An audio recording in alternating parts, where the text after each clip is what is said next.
Now let's turn to Job chapter 35 verses 1 to 8. And Elihu answered and said, Do you think this to be just? Do you say, It is my right before God, that you ask, What advantage have I?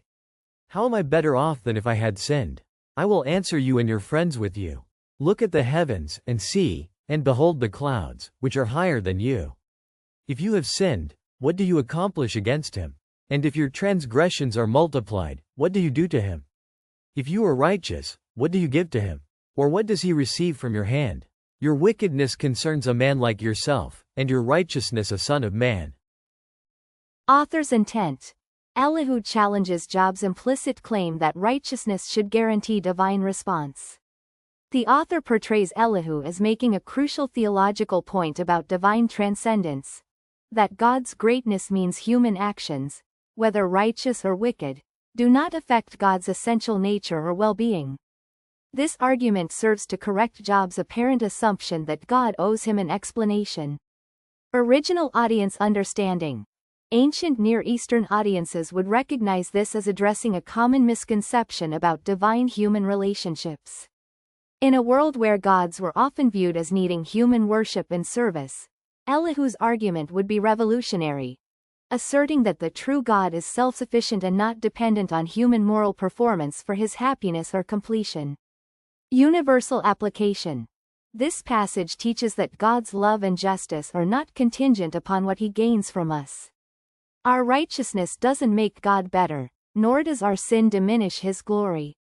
This liberates believers from transactional thinking about faith and establishes that God's motivation for relationship stems from his nature, not his needs. Now let's turn to Job chapter 35 verses 9 to 13.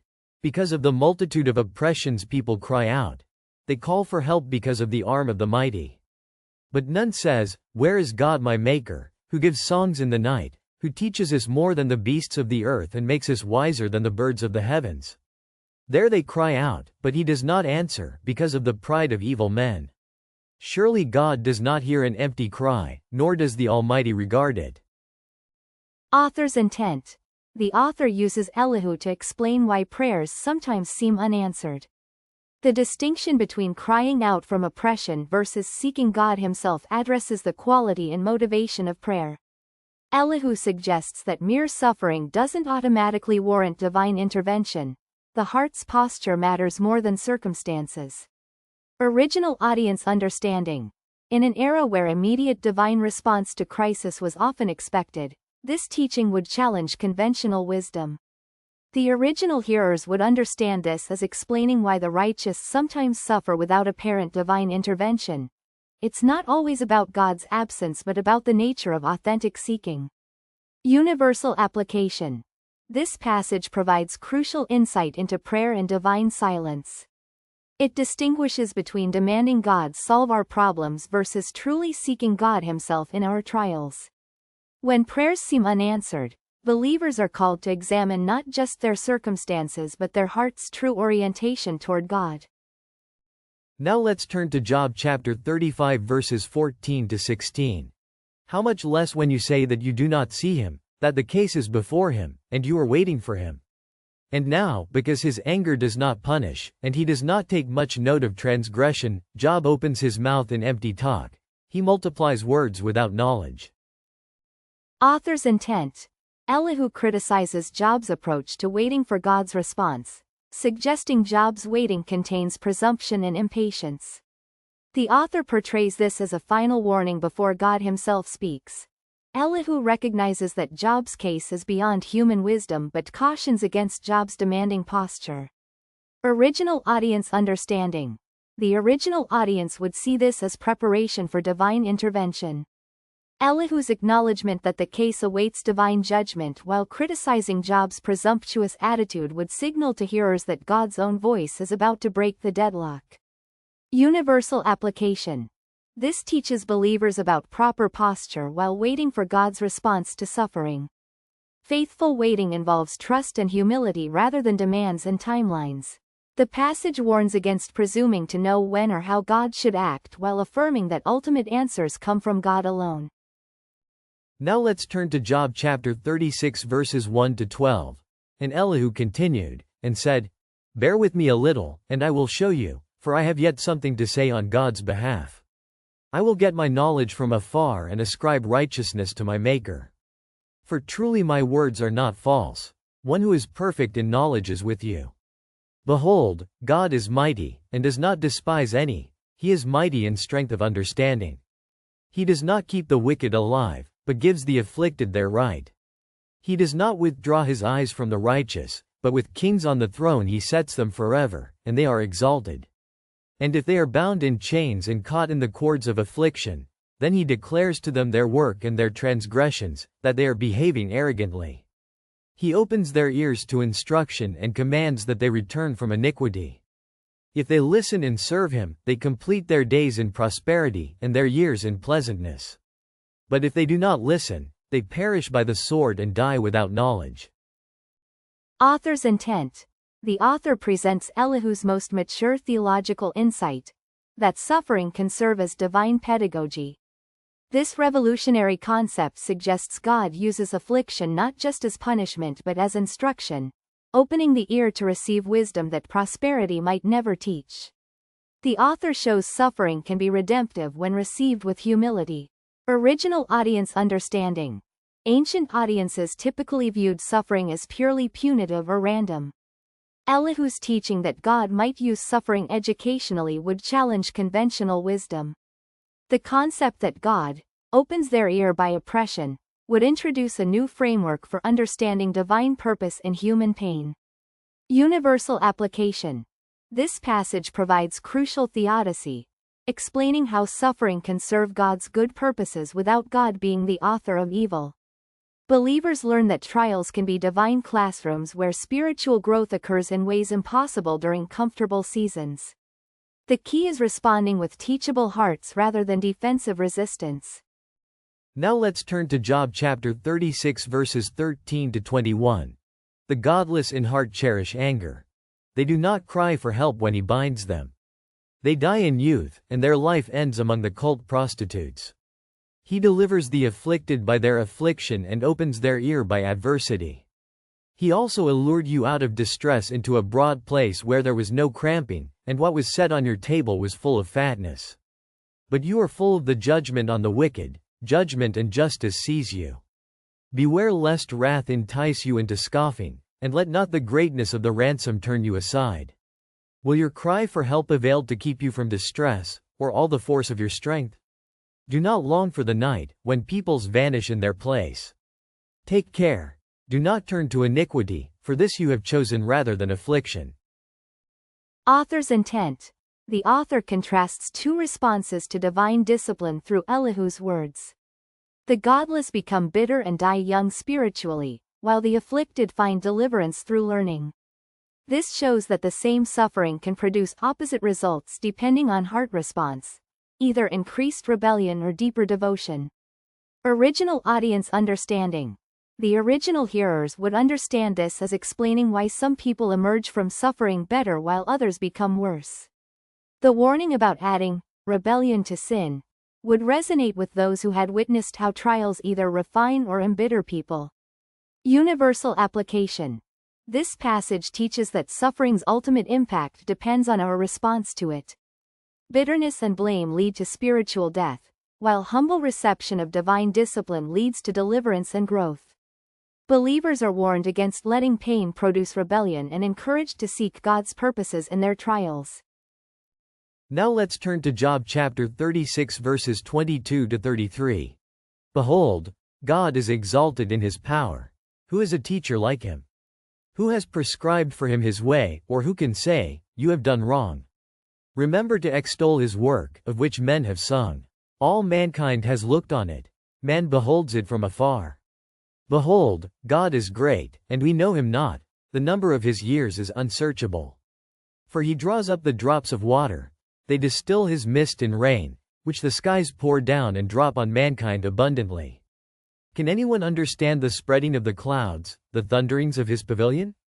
Behold, he scatters his lightning about him and covers the roots of the sea. For by these he judges peoples, he gives food in abundance. He covers his hands with the lightning and commands it to strike the mark. Its crashing declares his presence, The cattle also declare that he rises. Author's intent. Elihu transitions to natural theology, using God's power in weather and natural phenomena as evidence of his wisdom and justice. The author prepares for God's speeches by establishing that divine power visible in nature reflects God's moral government. The same God who controls storms also governs human affairs with perfect justice. Original audience understanding. Ancient peoples were intimately familiar with weather's power and unpredictability. Elihu's use of natural phenomena as theological illustration would powerfully communicate God's sovereignty. The imagery of God's voice and thunder would prepare them for the divine speeches to follow. Universal application. This passage teaches that general revelation through nature provides evidence of God's attributes. The same power that governs natural forces governs human destiny. Believers should see in nature's majesty a reflection of God's moral majesty, finding confidence that the God powerful enough to control storms is wise enough to govern their lives. Now let's turn to Job chapter 37 verses 1 to 13. At this also my heart trembles and leaps out of its place. Keep listening to the thunder of his voice and the rumbling that comes from his mouth. Under the whole heaven he lets it go, and his lightning to the corners of the earth. After it his voice roars, he thunders with his majestic voice, and he does not restrain the lightnings when his voice is heard. God thunders wondrously with his voice, he does great things that we cannot comprehend. For to the snow he says, fall on the earth, likewise to the downpour, his mighty downpour. He seals up the hand of every man, that all men whom he made may know it. Then the beasts go into their lairs, and remain in their dens. From its chamber comes the whirlwind, and cold from the scattering winds. By the breath of God ice is given, and the broad waters are frozen fast. He loads the thick cloud with moisture, the clouds scatter his lightning. They turn around and around by his guidance, to accomplish all that he commands them on the face of the habitable world. Whether for correction or for his land or for love, he causes it to happen. Author's intent. Elihu describes his physical and emotional response to thunder as God's voice, modeling appropriate human response to divine majesty. The author uses this to prepare readers for God's imminent speaking. When the Almighty breaks his silence, the proper response is reverential awe, not demanding answers. Original audience understanding. Ancient Near Eastern peoples regularly experienced thunderstorms as manifestations of divine power. Elihu's description of trembling at God's voice would resonate deeply, preparing them to understand that divine communication evokes awe rather than casual conversation. Universal application. This passage teaches proper disposition when approaching God. Whether in prayer, worship, or seeking answers to life's questions, believers should approach with reverential awe. The heart that trembles at God's voice recognizes the vast distinction between creator and creature, maintaining humility even when seeking understanding. Now let's turn to Job chapter 37 verses 14 to 20. Hear this, O Job. Stop and consider the wondrous works of God. Do you know how God lays his command upon them and causes the lightning of his cloud to shine? Do you know the balancings of the clouds, the wondrous works of him who is perfect in knowledge, you whose garments are hot when the earth is still because of the south wind? Can you, like him, spread out the skies, hard as a cast metal mirror? Teach us what we shall say to him. We cannot draw up our case because of darkness. Shall it be told him that I would speak? Did a man ever wish that he would be swallowed up? Author's intent. Elihu directly addresses Job, calling him to stand still and consider God's wondrous works. The author emphasizes human ignorance regarding divine operations. We cannot even understand how clouds are balanced, much less comprehend God's purposes in human suffering. Original audience understanding. The original audience would recognize this as a final appeal before divine intervention. The call to stand still would prepare them for contemplative rather than argumentative postures. The rhetorical questions about natural phenomena would humble human presumption about understanding divine ways. Universal application. This passage calls believers to contemplative faith rather than demanding explanations. When facing incomprehensible circumstances, the appropriate response is wonder and worship rather than accusations and demands. True wisdom begins with acknowledging the limitations of human understanding. Now let's turn to Job chapter 37 verses 21 to 24. And now no one looks on the light when it is bright in the skies, when the wind has passed and cleared them. Out of the north comes golden splendor. God is clothed with awesome majesty. The Almighty, we cannot find him. He is great in power. Justice and abundant righteousness he will not violate. Therefore men fear him. He does not regard any who are wise in their own conceit. Author's intent. Elihu concludes by describing God's absolute majesty and perfect justice, acknowledging that God is beyond human approach or manipulation. The author establishes that the coming divine revelation will be pure grace. God cannot be summoned or controlled but chooses to reveal himself. Original audience understanding. The imagery of unapproachable light would convey God's absolute transcendence to the original hearers. The affirmation that God does not oppress would prepare them to receive his coming words as just and good, even if difficult to understand. Universal application. This passage establishes that divine revelation is always grace, never entitlement. God's decision to speak to human beings stems from his goodness, not his obligation. Believers approach God knowing that any communication from him is gift, not right, producing gratitude rather than presumption. Now let's turn to Job chapter 38 verses 1 to 15. Then the Lord answered Job out of the whirlwind and said, Who is this that darkens counsel by words without knowledge? Dress for action like a man. I will question you, and you make it known to me. Where were you when I laid the foundation of the earth? Tell me, if you have understanding. Who determined its measurements? Surely you know. Or who stretched the line upon it? On what were its bases sunk, or who laid its cornerstone, when the morning stars sang together and all the sons of God shouted for joy? Or who shut in the sea with doors when it burst out from the womb, when I made clouds its garment and thick darkness its swaddling band, and prescribed limits for it and set bars and doors, and said, Thus far shall you come, and no farther, and here shall your proud waves be stayed. Have you commanded the morning since your days began, and caused the dawn to know its place, that it might take hold of the skirts of the earth, and the wicked be shaken out of it? It is changed like clay under the seal, and its features stand out like a garment. From the wicked their light is withheld, and their uplifted arm is broken. Author's intent. God's opening words establish the proper relationship between creator and creature. By questioning Job about creation's foundations and cosmic boundaries, the author shows that finite beings cannot comprehend infinite purposes. The rhetorical questions are not meant to humiliate but to restore proper perspective. Original audience understanding. Ancient cosmologies often depicted chaotic creation processes, but God's description emphasizes intentional design and joyful celebration. The morning stars sang together would convey to original hearers that creation was harmonious and purposeful, not accidental or conflicted. Universal application. This passage teaches that questioning God's justice requires first understanding his nature and capabilities. Before demanding explanations for suffering, believers must acknowledge the vast difference between human limitations and divine wisdom. The questions probe not Job's intelligence but his perspective. Now let's turn to Job chapter 38 verses 16 to 30. Have you entered into the springs of the sea, or walked in the recesses of the deep? Have the gates of death been revealed to you, or have you seen the gates of deep darkness? Have you comprehended the expanse of the earth? Declare, if you know all this. Where is the way to the dwelling of light, and where is the place of darkness, that you may take it to its territory and that you may discern the paths to its home? You know, for you were born then, and the number of your days is great. Have you entered the storehouses of the snow, or have you seen the storehouses of the hail, which I have reserved for the time of trouble, for the day of battle and war?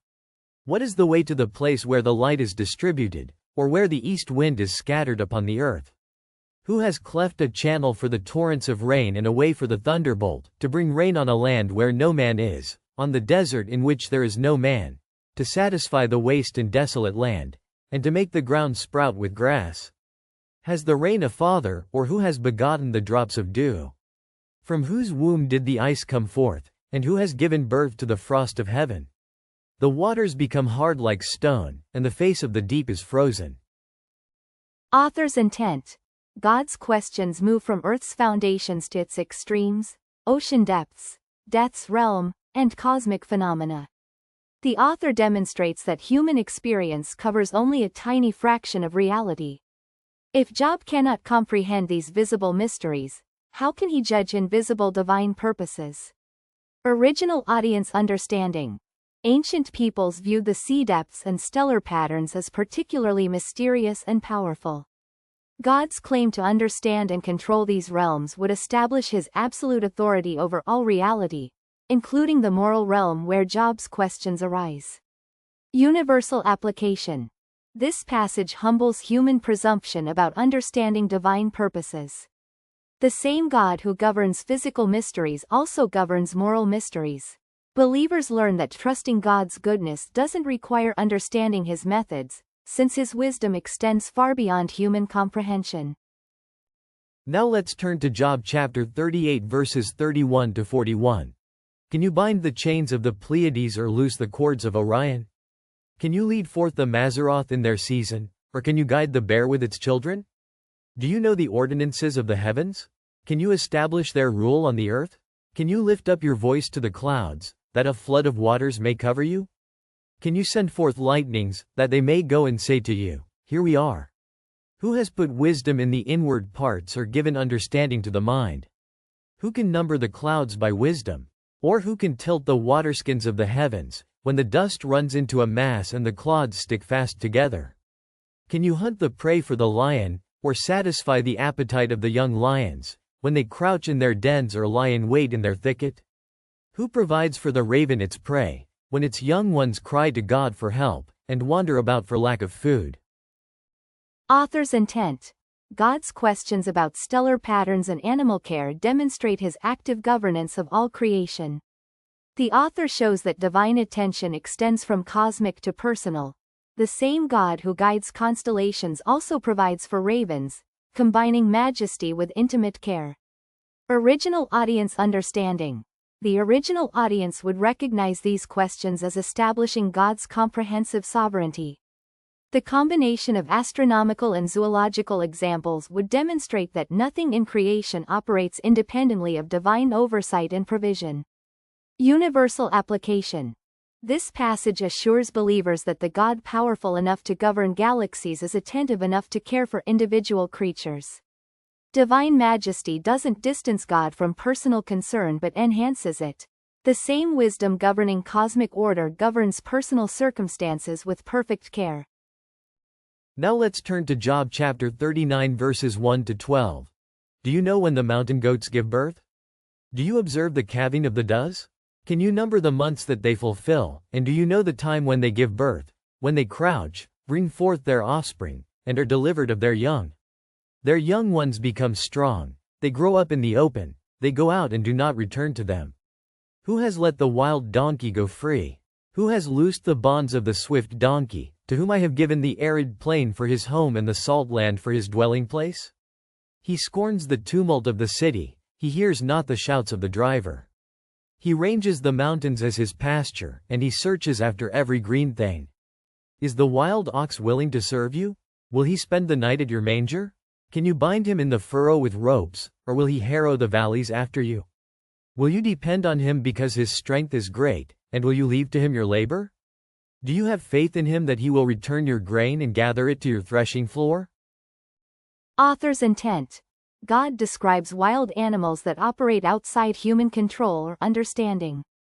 The author uses these examples to show that divine purposes often involve freedom and wildness that human neat categories cannot contain. God delights in creatures that serve no obvious human purpose. Original audience understanding. Ancient agricultural societies would understand the contrast between domesticated and wild animals. God's celebration of wildness would challenge assumptions that all of creation should serve human convenience or understanding. Universal application. This passage teaches that God's purposes include elements beyond human control or comprehension. Just as God delights in wild creatures that serve his purposes rather than human convenience, his governance of human affairs may involve elements that don't fit our expectations or desires. Now let's turn to Job chapter 39 verses 13 to 25. The wings of the ostrich wave proudly, but are they the pinions and plumage of love? For she leaves her eggs to the earth and lets them be warmed on the ground, forgetting that a foot may crush them and that the wild beast may trample them. She deals cruelly with her young, as if they were not hers. Though her labor be in vain, yet she has no fear, because God has made her forget wisdom and given her no share in understanding. When she rouses herself to flee, she laughs at the horse and his rider. Do you give the horse his might? Do you clothe his neck with a mane? Do you make him leap like the locust? His majestic snorting is terrifying. He paws in the valley and exults in his strength. He goes out to meet the weapons. He laughs at fear and is not dismayed. He does not turn back from the sword. Upon him rattle the quiver, the flashing spear, and the javelin. With fierceness and rage he swallows the ground. He cannot stand still at the sound of the trumpet. When the trumpet sounds, he says, "Aha!" He smells the battle from afar, the thunder of the captains, and the shouting. Author's intent. The author presents the ostrich as seemingly foolish yet successful, demonstrating that divine wisdom sometimes appears as foolishness to human observation. The warhorse's eager courage illustrates that God creates beings with passionate purposes that transcend mere survival. Original audience understanding. The original hearers would recognize these as paradoxes in creation, creatures that seem poorly designed yet thrive. This would challenge their assumptions about divine wisdom always being obviously rational to human minds. Universal application. This passage teaches that God's wisdom often appears foolish to human judgment. Divine purposes may involve apparent inefficiencies or contradictions that serve larger purposes beyond human understanding. Believers learn to trust divine wisdom even when it contradicts human logic. Now let's turn to Job chapter 39 verses 26 to 30. Is it by your understanding that the hawk soars and spreads his wings toward the south? Is it at your command that the eagle mounts up and makes his nest on high? On the rock he dwells and makes his home, on the rocky crag and stronghold. From there he spies out the prey, his eyes behold it from far away. His young ones suck up blood, and where the slain are, there is he. Author's intent. God concludes with birds of prey that soar to unreachable heights and possess vision far superior to human sight. The author uses these creatures to demonstrate that divine perspective operates from heights and with clarity impossible for earth-bound humans. Original audience understanding. Ancient peoples would marvel at eagles' soaring abilities and hunting precision. These examples would communicate that divine perspective operates from vantage points and with acuity that human beings cannot achieve or even imagine. Universal application. This passage teaches that divine perspective operates from heights and with clarity unavailable to human viewpoint.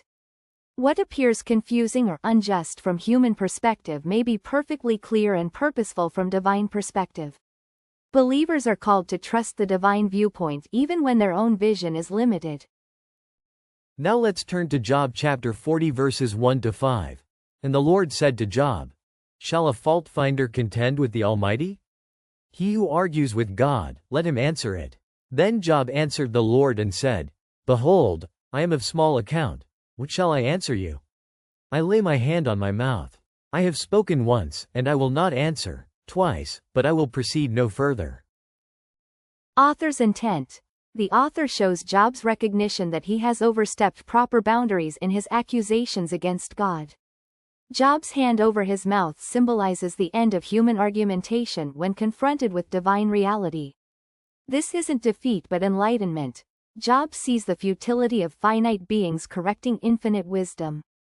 Original audience understanding. Ancient legal contexts would recognize this as the moment when a defendant realizes the hopelessness of their case.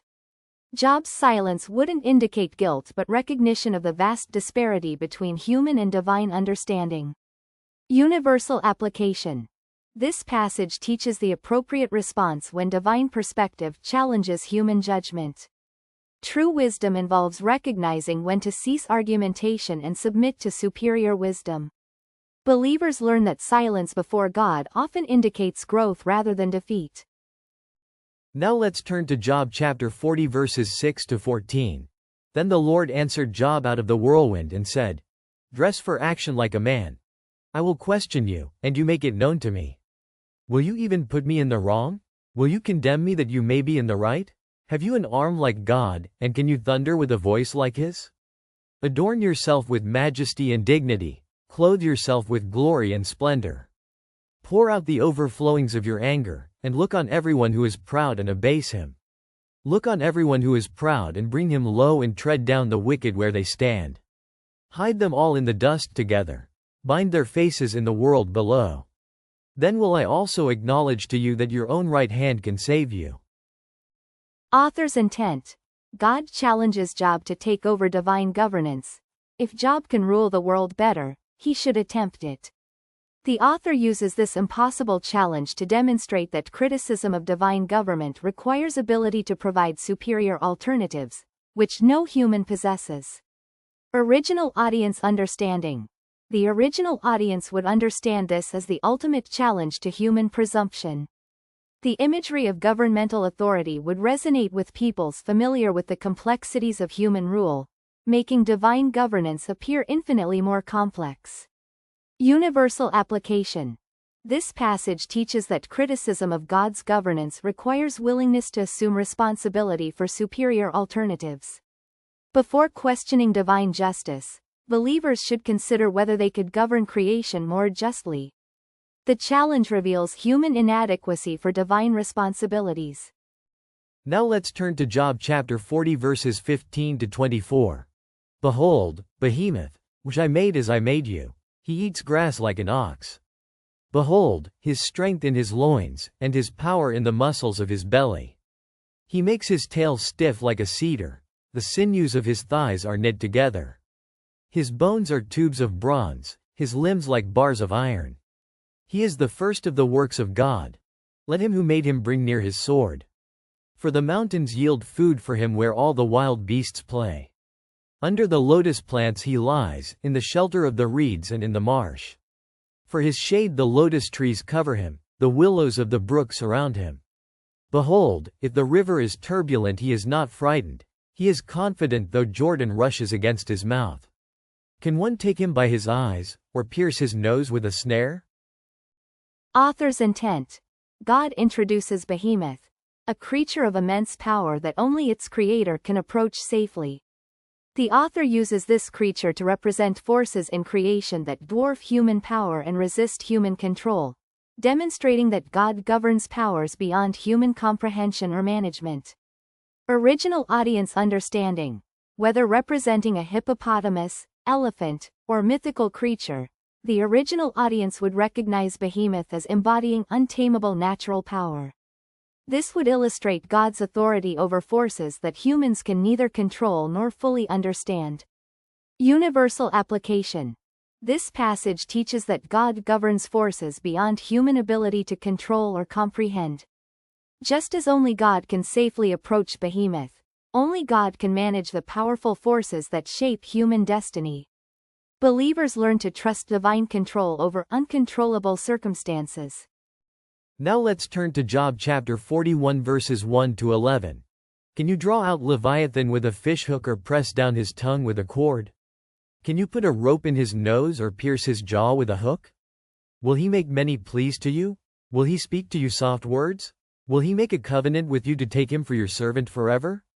Will you play with him as with a bird, or will you put him on a leash for your girls? Will traders bargain over him? Will they divide him up among the merchants? Can you fill his skin with harpoons or his head with fishing spears? Lay your hands on him. Remember the battle. You will not do it again. Behold, the hope of a man is false.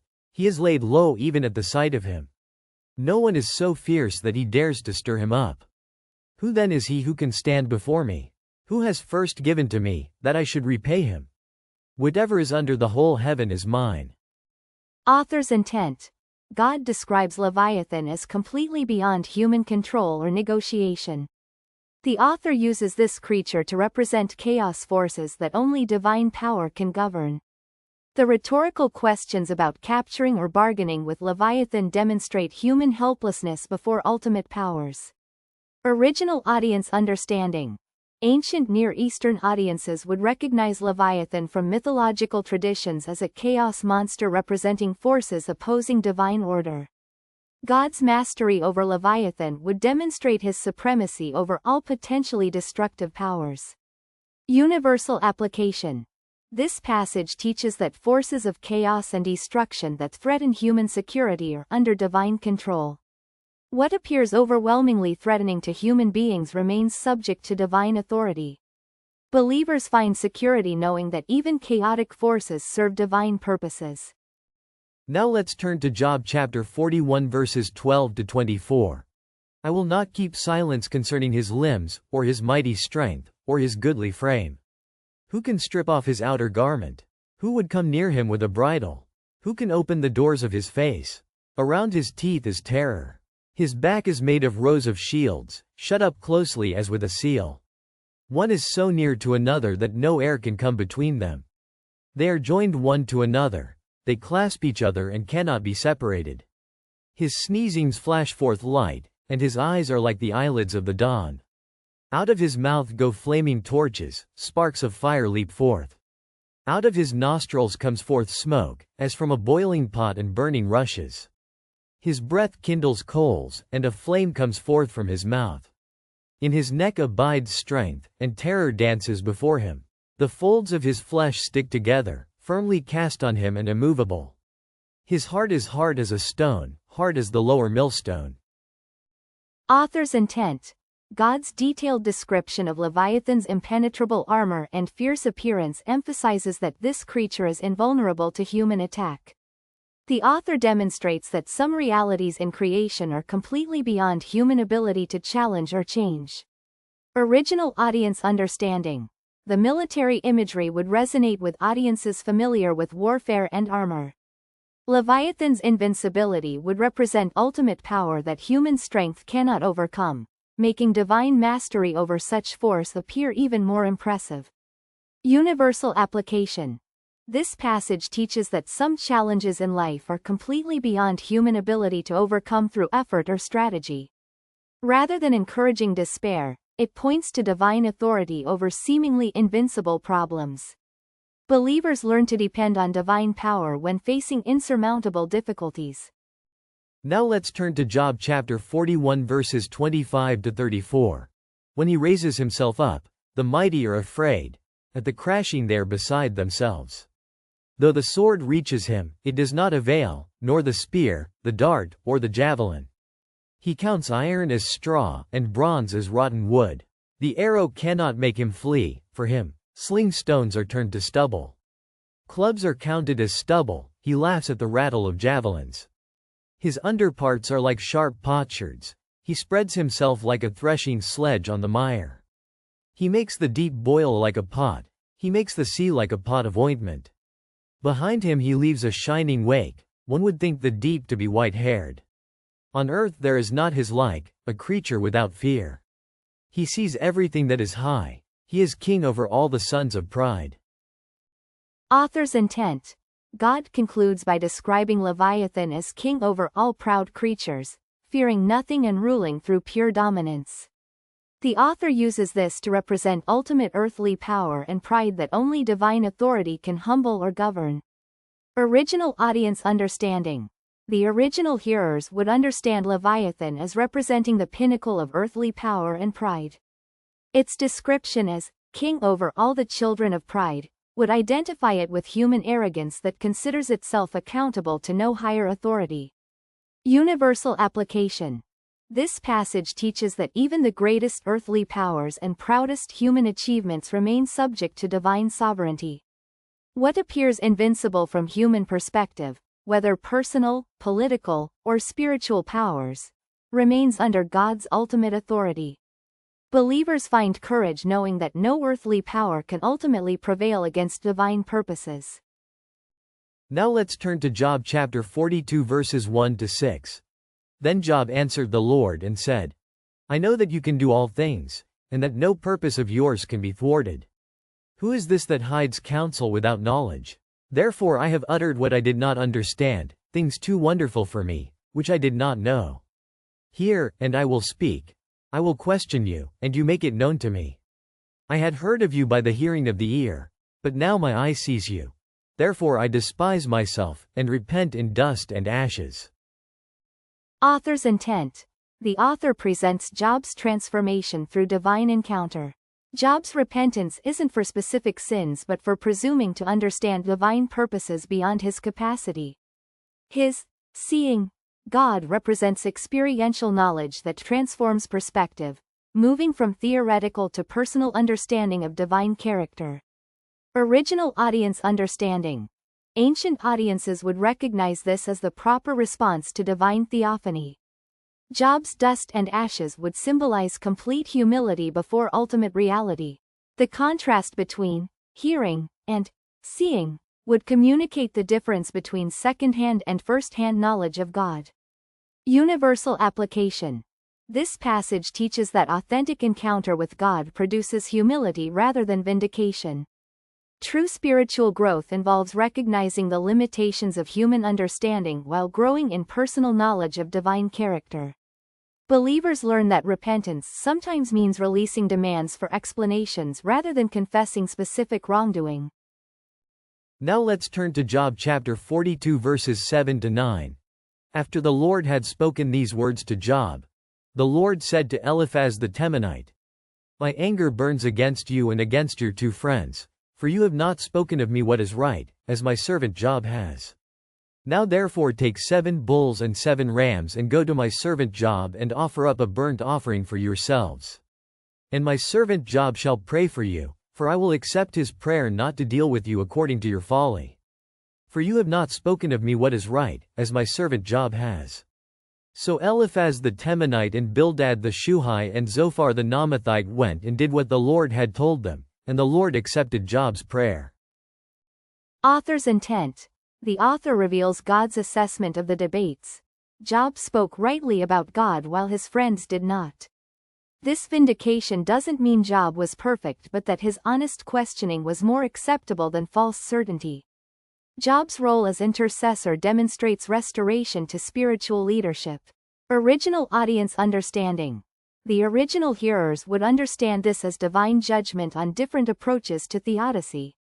God's preference for Job's honest struggle over his friend's simplistic answers would challenge conventional wisdom about proper religious response to suffering.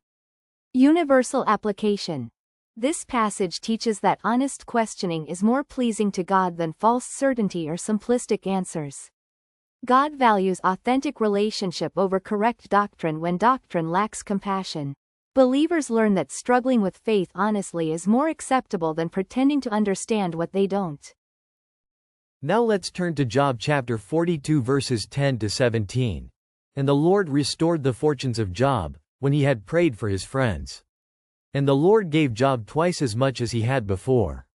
Then came to him all his brothers and sisters and all who had known him before, and ate bread with him in his house. And they showed him sympathy and comforted him for all the evil that the Lord had brought upon him. And each of them gave him a piece of money and a ring of gold. And the Lord blessed the latter days of Job more than his beginning. And he had 14,000 sheep, 6,000 camels, 1,000 yoke of oxen, and 1,000 female donkeys. He had also 7 sons and 3 daughters. And he called the name of the first daughter Jemimah, and the name of the second Keziah, and the name of the third Karen Hapaj. And in all the land there were no women so beautiful as Job's daughters. And their father gave them an inheritance among their brothers. And after this Job lived 140 years, and saw his sons, and his sons' sons, 4 generations.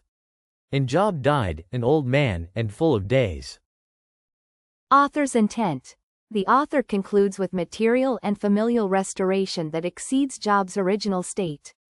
The doubling of possessions while maintaining the same number of children suggests that the original children aren't truly lost but await reunion.